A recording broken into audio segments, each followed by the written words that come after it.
jutaan orang gak menyadari kalau ternyata pembelian mobil itu bisa jadi keputusan keuangan yang buruk. Terutama kalau udah ngomongin soal pendapatan. Ini nggak bisa ditolerir. Jadi berapa sih income yang cukup itu?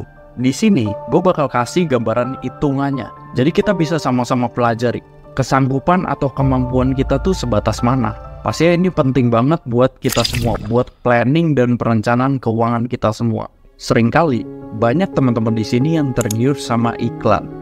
DP ringan, cicilan juga terjangkau. Padahal biaya yang harus disiapin itu jauh lebih besar daripada yang kita kira.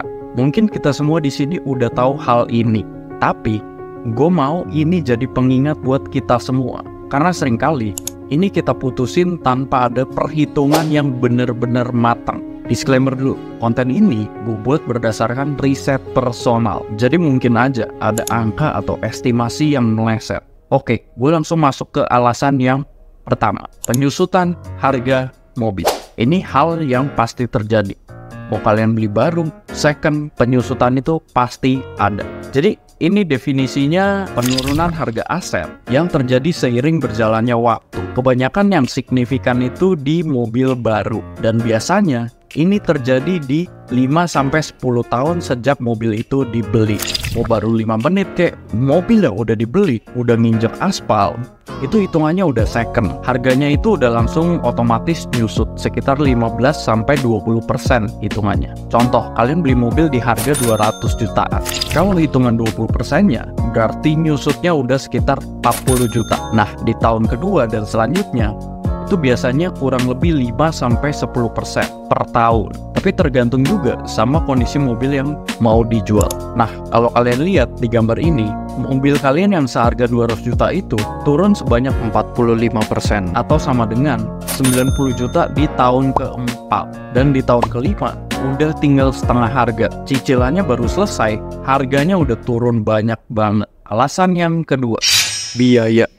Di sini gue akan kasih hitung-hitungan simulasinya biar kita dapat gambaran yang lebih jelas. Kalau ada biaya-biaya operasional yang harus disiapin. Jadi gue pakai simulasi dan perkiraan dari beberapa sumber. Realitanya bisa lebih murah atau lebih mahal. Karena namanya juga biaya, itu nggak pasti. Tergantung dari jarak dan seberapa sering kalian pakai itu mobilnya. Oke, ini dia yang paling pertama dan paling basic. Mulai dari cicilan. Kita ambil contoh dari Mbak Google. Di tahun 2022, mobil terlaris itu Honda Brio.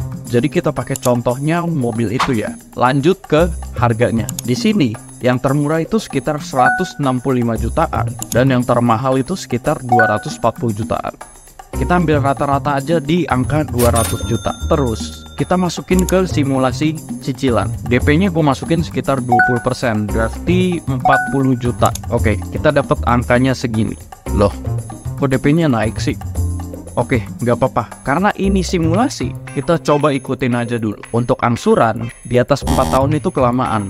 Dan udah pasti, bunganya juga jauh-jauh lebih tinggi. Jadi gue akan saranin, kita coba maksimal di 4 tahun.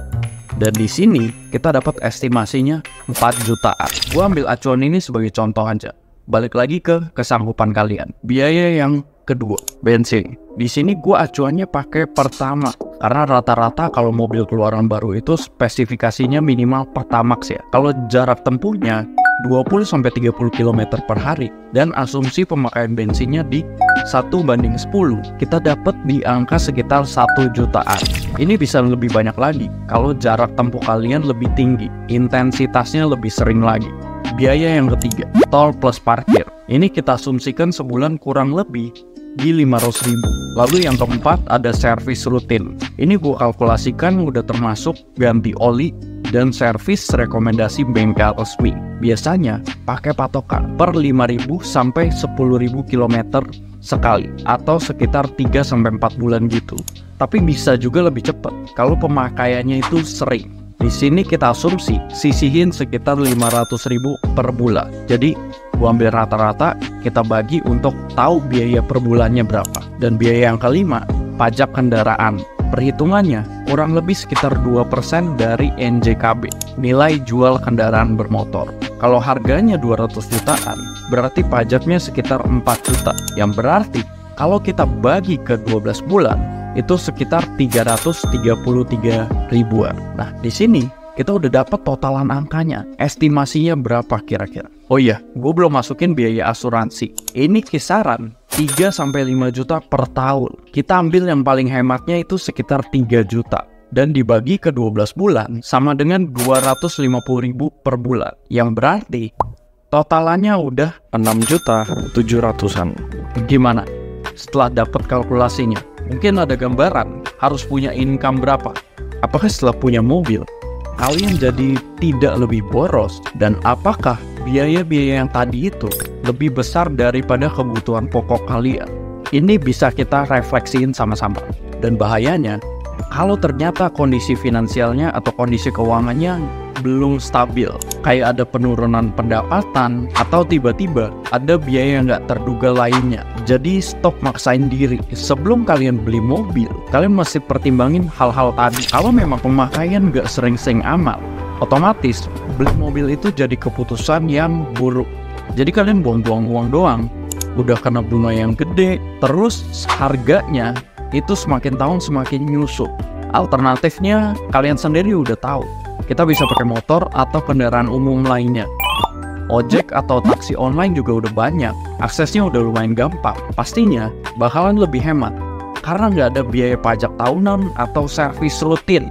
Tapi kalau pertimbangannya untuk efisiensi atau mobilitasnya cukup tinggi, kalian bisa pertimbangin juga untuk beli mobil-mobil bekas. Yang pastinya harganya udah turun karena penyusutan tadi. Tapi perlu diingat juga, mobil bekas yang udah berumur itu pastinya butuh perawatan khusus dan ada spare part yang harus diganti juga. Oke, sekian video dari gua. Like kalau kalian suka sama video ini. Jangan lupa subscribe. Gua Marcius Japari. Sampai ketemu di video selanjutnya.